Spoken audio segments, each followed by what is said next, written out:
Hello students, आज हम कक्षा 6 8th ग्रेड सामाजिक विज्ञान की करेंगे, जिसमें भूगोल का हम तृतीय पाठ देखेंगे, पृथ्वी की गतियाँ। प्रश्न नंबर 1 है, लीप वर्ष में फरवरी माह में कितने दिनों की संख्या होती है? दिनों की संख्या होती है तो 29 होते हैं।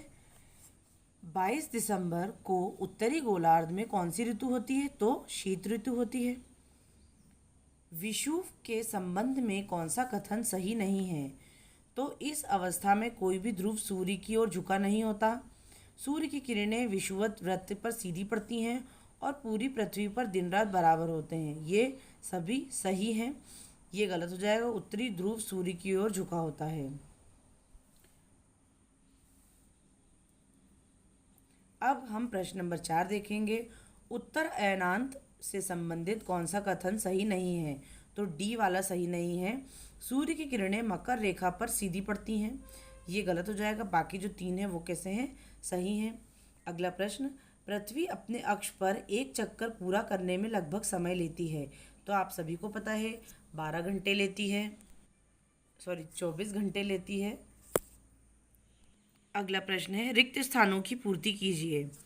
पहला प्रश्न, पृथ्वी सूर्य से प्रकाश प्राप्त करती है। दूसरा, उत्तरी गोलार्ध में 21 जून को सबसे लंबा दिन तथा सबसे छोटी रात होती है। पृथ्वी की घूर्णन एवं परिक्रमण गति के कारण दिन एवं रात तथा ऋतुओं में परिवर्तन होता है। चौथा, एक लीप वर्ष 4 वर्ष के अंतराल में आता है। यदि पृथ्वी घूर्णन नहीं करे तो सूर्य के विपरीत वाले भाग में हमेशा क्या रहेगी? रात ही रहेगी। प्रश्न नंबर 7, ग्लोब पर रात दिन को विभाजित करने वाले वृत्त को क्या कहते हैं? ग्लोब पर रात दिन को विभाजित करने वाले वृत्त को प्रदीप्ति वृत्त कहते हैं। प्रश्न नंबर 8, पृथ्वी कितने दिन में सूर्य का एक चक्कर पूरा करती है? तो पृथ्वी 365 1/4 दिन यानी कि 365 दिन 6 घंटे में सूर्य का एक चक्कर पूरा करती है। और यहाँ पे दिन में पूछा था तो मैंने दिनों में बताया है। ऑस्ट्रेलिया में क्रिसमस पर्व के समय कौन सी ऋतु होती है? तो ऑस्ट्रेलिया में क्रिसमस पर्व के समय ग्रीष्म ऋतु होती है। प्रश्न नंबर 10 देखेंगे। पृथ्वी पर दिन व रात किस तिथि को बराबर होते हैं और क्यों?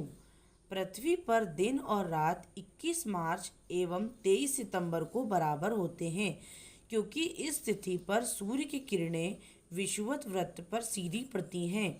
इस अवस्था में कोई भी ध्रुव सूर्य की ओर नहीं झुका होता। प्रश्न नंबर 11, एक वर्ष में कितनी ऋतु होती हैं? ऋतुओं में परिवर्तन किस कारण होता है?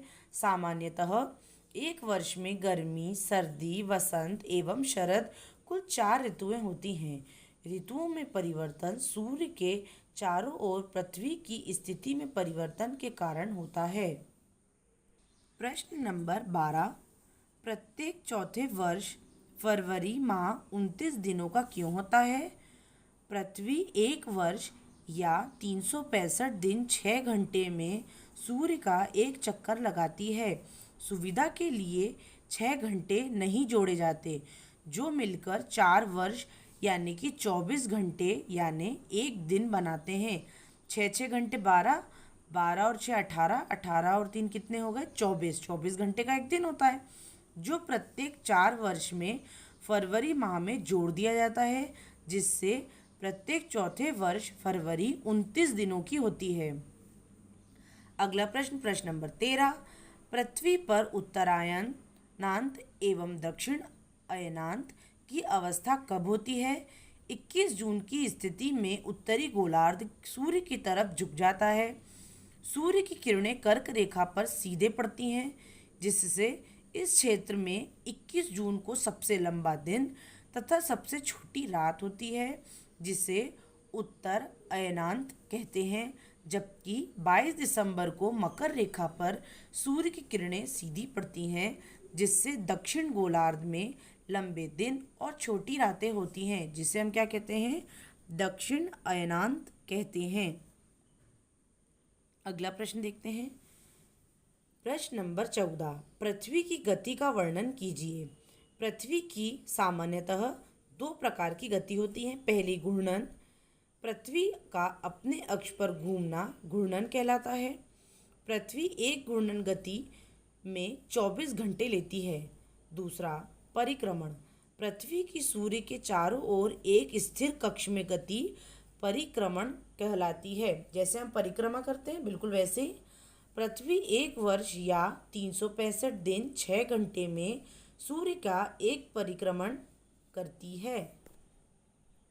अगला प्रश्न, 23 सितंबर एवं 21 मार्च को उत्तरी गोलार्ध एवं दक्षिणी गोलार्ध में कौन कौन सी ऋतुएं होती हैं। 23 सितंबर को उत्तरी गोलार्ध में शरद ऋतु होती है, जबकि दक्षिणी गोलार्ध में वसंत ऋतु होती है। और 21 मार्च में इसके जस्ट उल्टा होता है, यानी कि 21 मार्च को उत्तरी गोलार्ध में वसंत ऋतु होती है, जबकि दक्षिणी गोलार्ध में कौन सी ऋतु होगी, शरद ऋतु होती है।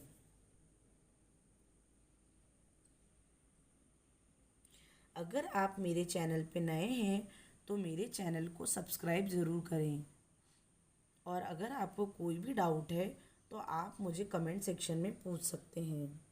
इस पाठ का ये अंतिम प्रश्न है, ऋतु परिवर्तन का नामांकित चित्र बनाइए। आपकी पाठ्य पुस्तक के पेज नंबर 20 पर ऋतुओं का नामांकित चित्र दे रखा है। आप चाहें तो वहाँ से ये बहुत सुंदर सा चित्र बना सकते हैं। मिलती हूँ आपको कल अगले वीडियो में। जब तक के लिए धन्यवाद।